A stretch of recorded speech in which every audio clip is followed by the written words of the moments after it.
नमस्कार तुम्हा सर्वांचं. तर आज आपण बटाट्याची भाजी कशी बनवायची हे बघणार आहोत, पण ती सुकी असणार. तर चला सुरू करूयात.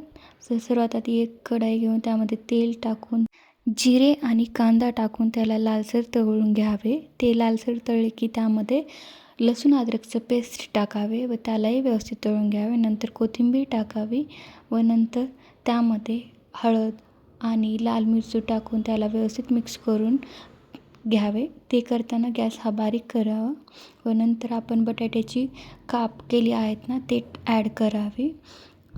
आपण बटाटे न शिजवता त्याची डायरेक्टली काप केले आहेत ते टाकले आहेत. नंतर शेंगदाणा कूट ॲड करावे व त्याला व्यवस्थित मिक्स करून घ्यावे.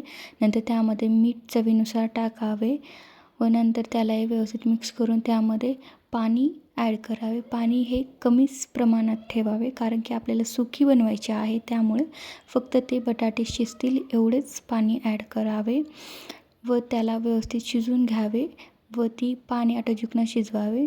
आपली बटाट्याची भाजी तयार झाली आहे. जर आवडली असेल लाईक करा, शेअर करा, सबस्क्राईब. धन्यवाद.